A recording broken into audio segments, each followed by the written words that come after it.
Hello students, welcome to my channel.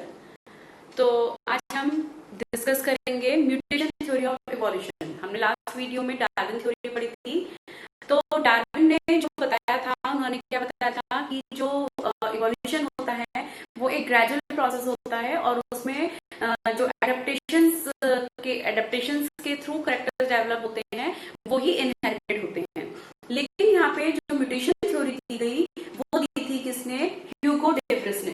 Scientist है ये ह्यूगो डेव्रिस। इन्होंने अपनी जो थ्योरी दी थी, उन्होंने अपना एक्सपेरिमेंट करा था। वो किस प्लांट पे करा था? इवनिंग प्राइम रोज, जिसका की साइंटिफिक नेम है ओनियोथेरा लमार्कियना। ये साइंटिफिक नेम है इसका ओनियोथेरा लमार्कियना। किस पे वर्क करा उन्होंने? इवनिंग प्राइम रोज पे। तो इसमें जो है जब इन्होंने थ्योरी दी तो इनके अकॉर्डिंग इन्होंने बोला कि जो मतलब कि जो डार्विन ने कंसेप्ट दिया था, डार्विन का कंसेप्ट सही था कि नेचर जो है सिलेक्शन करती है, लेकिन उसके अंदर डार्विन ने बोला कि नेचर जो सिलेक्शन करती है और उसके अंदर जो कैरेक्टर्स डेवलप होते हैं, चेंजेस आते हैं, वो सब इनहेरिटेड हो जाते हैं, है ना। उन्होंने कोई जेनेटिक कंसेप्ट नहीं दिया, लेकिन जो ह्यूगो डेव्रिस ने म्यूटेशन थ्योरी थी, इन्होंने कंसेप्ट दिया म्यूटेशन का, कि म्यूटेशन के ही थ्रू इवोल्यूशन हो सकता है। अगर कोई कैरेक्टर जेनेटिकली चेंज हो रहा है तो सिर्फ वही कैरेक्टर क्या होता है, जनरेशन टू जनरेशन ट्रांसमिट होता है। अगर कोई बॉडी अपने अंदर एडेप्टेशन ला रही है, चेंजेस ला रही है, और वो एडेप्टेशन, वो चेंज उसके जीन्स के अंदर हो रहा है, जेनेटिकली चेंज हो रहा है, तो वो इनहेरिटेड होगा। अदरवाइज कोई कैरेक्टर क्या नहीं हो सकता, इनहेरिटेड नहीं हो सकता। और जब कोई कैरेक्टर इनहेरिटेड नहीं होगा तो इवोल्यूशन प्रमोट नहीं होगा। तो according to him, first point क्या लिया था उन्होंने? Evolution is caused by sudden large difference in the population, that is mutation, and not the minor variation as per Darwin। यहाँ पे हम देखो डार्विन और म्यूटेशन थ्योरी को दोनों को कंपेयर भी कर रहे हैं। जैसे क्या हमने फर्स्ट पॉइंट क्या लिया है कि evolution is caused by the sudden large difference in the population, that is a mutation, and not the minor variation as per the Darwin. कि छोटे से वेरिएशन होने पर कोई इवोल्यूशन क्रिएट नहीं होगा। इवोल्यूशन कब क्रिएट होता है? जब बहुत ज्यादा डिफरेंसेस आते हैं किसी पॉपुलेशन में, और वो डिफरेंसेस किसके थ्रू आते हैं? म्यूटेशन के through. What is the mutation? Mutation is a suddenly changes in the genetic makeup. Genetic makeup में जब अचानक से कोई भी चेंजेस आता है उसके क्रोमोसोम्स के अंदर, उनके जीन्स के अंदर, तो वो क्या बन जाता है? म्यूटेशन। तो जब किसी बॉडी के जीन्स मेकअप, क्रोमोसोम एब्रेशन होता है उनके अंदर, तब उसमें म्यूटेशन आता है, और म्यूटेशन के साथ उसमें क्या आती है? वेरिएशंस क्रिएट होती हैं, और वो वेरिएशंस एक्यूमुलेट होते होते स्पीशीज के अंदर क्या बन जाएगा? एक न्यू वैरायटी को, एक न्यू स्पीशीज को डेवलप कर सकती है, और वो प्रमोट होता है generation to generation. That is a evolution, that is a mutation. फिर उन्होंने सेकंड पॉइंट लिया कि म्यूटेशन जो है वो क्या क्रिएट करता है? स्पीसिएशन। स्पीसिएशन क्या होता है? Formation of new species from the pre existing organism, pre existing species. किसी भी पहले से डेवलप हुई कोई भी स्पीशीज जब एक न्यू स्पीशीज को डेवलप करती है, वो होता है स्पीसिएशन। इसके अंदर जैसे कि कोई भी अचानक से कोई मैटिंग में डिफरेंसेस आ जाते हैं, क्रॉस ब्रीडिंग हो जाती है, या जियोग्राफिकल आइसोलेशन होते हैं कि किसी एक बैरियर का काम कर रहा है एक स्पीशीज को सेम स्पीशीज से मिलने के लिए, ताकि एक स्पीशीज दूसरी डिफरेंट स्पीशीज के साथ क्रॉस करके अपनी ब्रीड को फॉर्म कर सके, एक न्यू वैरायटी फॉर्म कर सके। तो कुछ जियोग्राफिकल आइसोलेशन होते हैं, कुछ एनवायरमेंटल चेंजेस होते हैं, कुछ इस तरह की कंडीशंस डेवलप होती हैं जिसके थ्रू एक न्यू स्पीशीज का फॉर्मेशन होता है from pre existing species. That is a speciation. इसको आप क्या बोल सकते हो? Saltation. Saltation, what is saltation? Single step large mutation. क्या होता है saltation? Single step large mutation. जब एक सिंगल स्टेप होता है, सिंगल स्टेप में एक लार्ज स्टेप में म्यूटेशन क्रिएट होता है, तो उसको हम नाम देते हैं सॉर्टेशन का। ठीक है। तो इसमें म्यूटेशन जो है किसके थ्रू क्रिएट हो रहा है? मतलब वो क्या क्रिएट कर रहा है? स्पीसिएशन। स्पीसिएशन क्या है? फॉर्मेशन ऑफ न्यू स्पीशीज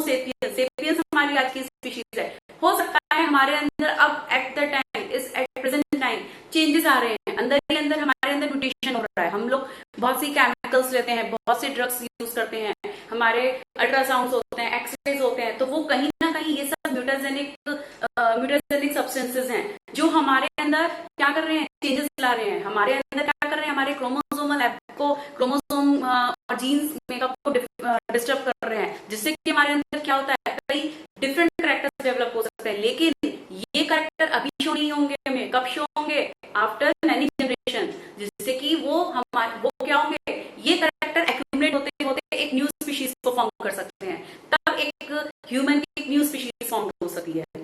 तो ये चीज इवोल्यूशन है, ठीक है। तो इवोल्यूशन में उन्होंने अब म्यूटेशन को उन्होंने क्या बोला, random and directionless in contrast to the small directional variation as per Darwin. Darwin ने बोला कि जो वेरिएशंस होते हैं वो स्मॉल डायरेक्शनल होते हैं, कि मतलब कि ऐसा नहीं है कि बहुत ज्यादा डायरेक्शनल में चेंजेस होते हैं, वो कुछ डायरेक्शंस को लेकर उनमें वेरिएशंस आ जाती हैं। लेकिन म्यूटेशन थ्योरी में क्या बताया गया कि जो म्यूटेशन होता है वो रैंडमली और डायरेक्शनलेस होता है, कोई डायरेक्शन नहीं होती उसकी, वो किसी भी डायरेक्शन में कहीं पर भी कैसे भी हो सकता है, तो जिसकी वजह से इवोल्यूशन क्रिएट होगा, ठीक है। फिर उन्होंने क्या बोला, जो ह्यूगो डिफरेंस थे, उन्होंने क्या बताया, evolution is a discontinuous and jerky process. Darwin ने क्या बोला था, evolution is a gradual process, वो बहुत धीरे धीरे मतलब होता है, लेकिन ये एक डिसकंटिन्यूअस है, लगातार नहीं होता है कि लगातार होता जा रहा है, ठीक है। एक जर्की, एक अचानक से सडनली होता है, और उसको जो है और हर डायरेक्शन में अपीयर होता है। तो ये किसका मानना था, म्यूटेशन थ्योरी का। फिर उन्होंने क्या बताया, नेचर, डार्विन ने क्या बोला था कि एडेप्टेशंस इनहेरिटेड होते हैं और उससे न्यू स्पीशीज बनती है। लेकिन म्यूटेशन थ्योरी ने क्या बोला कि नेचर जो है किसको अडेप्ट करती है, किसको सिलेक्ट करती है, म्यूटेशन को, जो बेनिफिशियल म्यूटेशन होगा। एडेप्टेशन को नहीं करेगी, वो किसको करेगी, म्यूटेशन को। कौन से, बेनिफिशियल म्यूटेशन को।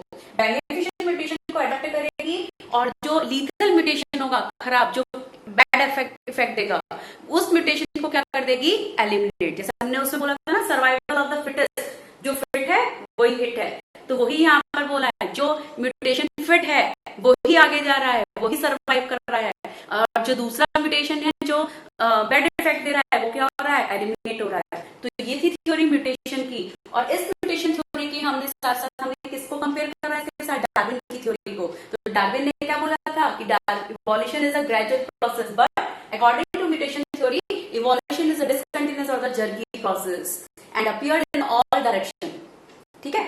हर डायरेक्शन में इवोल्यूशन फैला हुआ है, म्यूटेशन फैला हुआ है, जितना म्यूटेशन होगा उतना इवोल्यूशन प्रमोट होगा, वेरिएशंस आएंगी, न्यू स्पीशीज का फॉर्मेशन होगा, और हम नई नई स्पीशीज, नई नई वेराइटीज हमको देखने को मिलेंगी। तो यही इवोल्यूशन है, ठीक है। अब हम यहाँ पे जैसे मैंने स्पीसीएशन बताया आपको, स्पीसीएशन क्या है, formation of new species from the pre existing species. तो इस स्पीशीज के फॉर्मेशन, ये स्पीशीज का फॉर्मेशन भी किसके थ्रू हो रहा है, म्यूटेशन के थ्रू, है ना। अभी मैंने बोला कि दो डिफरेंट स्पीशीज आपस में क्रॉस कर जाएं तो एक न्यू वैरायटी डेवलप हो जाएगा, तो वो ये स्पीसीएशन है, वो किसके थ्रू हुआ, म्यूटेशन के थ्रू। तो ये थी म्यूटेशन थ्योरी। तो नेक्स्ट टॉपिक हम लेते हैं हार्डे-विनबर्ग प्रिंसिपल। हार्डे-विनबर्ग प्रिंसिपल के अकॉर्डिंग जो बताया गया, वो क्या बताया गया कि किसी भी पॉपुलेशन का साइज हमेशा स्टेबल या फिर कांस्टेंट रहता है, जब तक कि उसके अंदर कोई किसी भी तरीके का चेंज क्रिएट ना हो। तो according to this principle that allelic frequencies in a population are stable and remain constant from generation to generation, that is called the gene pool is constant. This is called the genetic equilibrium or Hardy-Weinberg principle.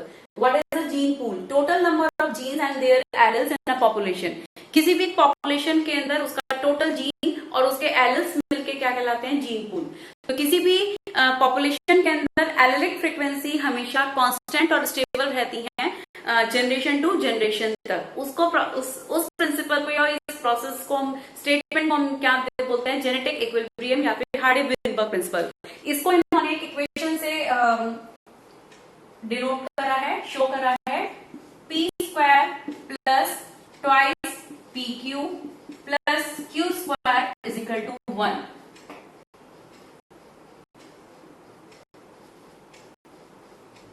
अब यहाँ पे P square एक mathematical equation हो गई है। P जो है वो क्या लिया, डोमिनेंट, डोमिनेंट जीन फ्रीक्वेंसी ले सकते हैं, और क्यू जो लिया है वो है रिसेसिव। दोनों ही ये होमोजाइगस हैं। और पी क्यू ये हेट्रोजाइगस कंडीशन हो गई।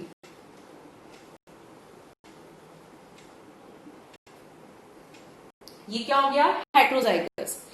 तो किसी भी पॉपुलेशन के अंदर जब डोमिनेंट जीन और रिसेसिव जीन दोनों मिलकर साथ में रह रहे हैं, और साथ में रहकर वो क्या कर रहे हैं, एक पॉपुलेशन को क्रिएट कर रहे हैं, और उस पॉपुलेशन वो हमेशा कब तक कांस्टेंट या स्टेबल रहेगी, जब तक कि उसके अंदर, उस पॉपुलेशन के अंदर कोई भी दूसरा फैक्टर उस पर इफेक्ट नहीं डालता है। जैसे रैंडमली मैटिंग हो गई, डिफरेंट ब्रीड्स के बीच में हो गई, या फिर कोई एनवायरमेंटल फैक्टर क्रिएट हो गया, है ना, इस तरीके से, या माइग्रेशन शो हो गया, जीन फ्लो हो गया, तो उसकी वजह से क्या होता है, ये इक्वेशन हमारी अनस्टेबल हो जाती है, और पॉपुलेशन कैसा हो जाएगा? अनस्टेबल। तो यहाँ पे हार्डी-वेनबर्ग ने जो प्रिंसिपल दिया, उनके अकॉर्डिंग क्या था कि किसी भी पॉपुलेशन का साइज क्या रहता है, हमेशा स्टेबल रहता है, लेकिन इस प्रिंसिपल को कुछ फैक्टर जो है अफेक्ट करते हैं। वो फैक्टर्स क्या हैं? First is the genetic migration, second is the genetic drift, third is mutation, fourth is genetic recombination, and last one is the natural selection. तो यहाँ पे अब हम इन फैक्टर्स को लिखते हैं।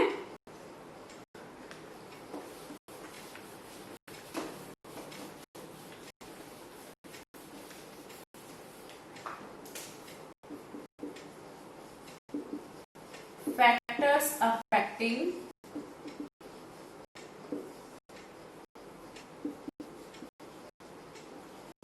Hardy-Weinberg principal.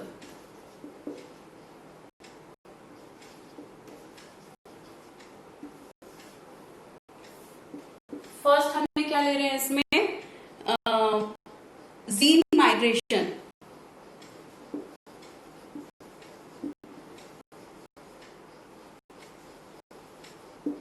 जीन माइग्रेशन या फिर हम बोलते हैं जीन फ्लो। सेकेंड फैक्टर हम ले रहे हैं इसमें genetic drift.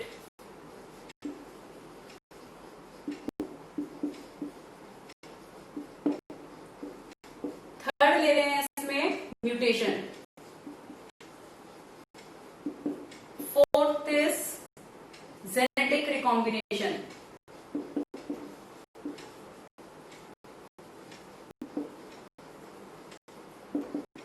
Fifth one and last one is the natural selection.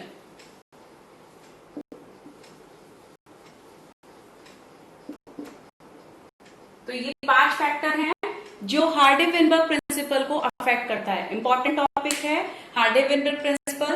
इस पे 3 मार्क्स का, 5 मार्क्स का शॉर्ट क्वेश्चंस इस पे बन जाते हैं आराम से। इक्वेशन लिखने के लिए आ जाती है, उसको एक्सप्लेन करने के लिए, और उसके फैक्टर्स जो होते हैं इनको एक्सप्लेन करने के लिए आ जाता है क्वेश्चन में, और बोर्ड एग्जाम्स के लिए इंपॉर्टेंट टॉपिक है। तो इसमें हमने कितने 5 फैक्टर्स लिए हैं: gene migration, genetic drift, mutation and genetic recombination, and last one is the natural selection. अब जीन माइग्रेशन या फिर हम बोलते हैं जीन फ्लो। जीन माइग्रेशन का मीनिंग क्या हुआ? एक जगह से दूसरी जगह पे जब कोई जाता है तो उसको माइग्रेशन बोला जाता है।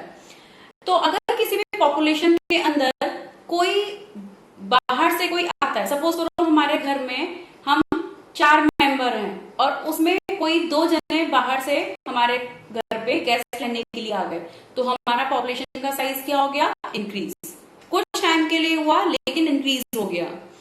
ठीक है। इसी तरीके से अगर कोई हमारे घर से 2 जने कहीं और चले जाएं किसी दूसरे के यहाँ, तो क्या हो जाएगा? हमारे पॉपुलेशन का साइज डिक्रीज हो गया। क्यों हो गया? क्योंकि हमारे मेंबर्स कम हो गए। ठीक है। उसी तरीके से जीन माइग्रेशन या जीन फ्लो का मतलब क्या होता है कि कोई भी पॉपुलेशन में से अगर कोई ऑर्गेनिज्म वहां से चला जाता है या कोई न्यू ऑर्गेनिज्म वहां पर आ जाता है, तो वो चीज होती है जीन माइग्रेशन और जीन फ्लो। उससे क्या हो रहा है, जीन्स में वेरिएशंस आ रही हैं, जाने पर भी जीन्स में कमी हो रही है ना, और आने पर भी क्या हो रहा है, जीन में इंक्रीमेंट हो रहा है, जीन्स के अंदर वेरिएशंस आ रही हैं। उसमें चांसेस रहते हैं कि एक डिफरेंट ऑर्गेनिज्म अगर पहले से रहते हुए किसी ऑर्गेनिज्म के साथ क्रॉस कर जाए, मीट कर जाए, तो एक वेरिएशन डेवलप हो सकती है। तो उससे वो जीन माइग्रेशन इस इक्वेशन को क्या कर सकता है, अफेक्ट कर सकता है। उसी तरह से सेकंड इसमें फैक्टर है जेनेटिक ड्रिफ्ट। तो जेनेटिक ड्रिफ्ट क्या होता है, changes occurring in frequencies by chance. क्या हुआ, changes occurring in frequencies, changes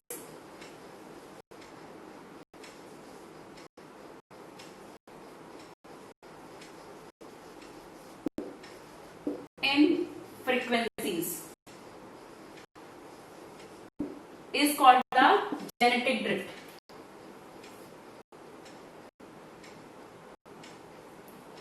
ठीक है, क्या हुआ इसमें, जब किसी भी फ्रीक्वेंसीज में चेंजेस आते हैं तो उसको हम क्या बोलते हैं, जेनेटिक ड्रिफ्ट। तो इसमें क्या होता है, किसी भी एलिल फ्रीक्वेंसी में किसी भी न्यू पॉपुलेशन के अंदर कोई डिफरेंट स्पीशीज का अगर डेवलपमेंट हो जाता है तो उसको हम क्या बोलते हैं, फाउंडर इफेक्ट।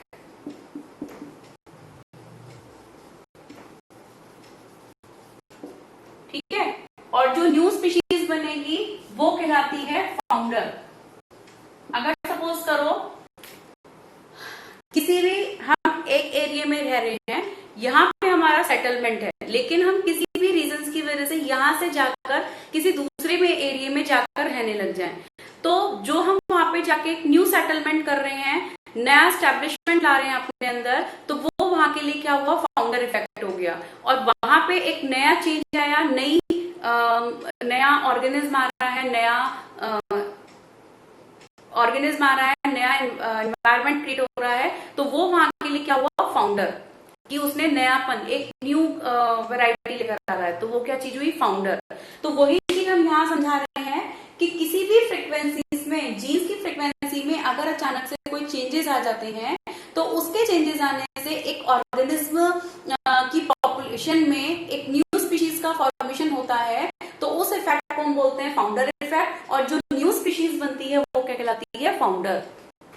ठीक है, तो इसमें जो है न्यू सेटलमेंट, जो भी किसी भी पॉपुलेशन के अंदर अगर डिफरेंट जीनोटाइप की फ्रीक्वेंसीज क्रिएट होती हैं तो वो फाउंडर इफेक्ट है, और जो न्यू जीनोटाइप बन रहा है वो क्या कहलाता है, फाउंडर।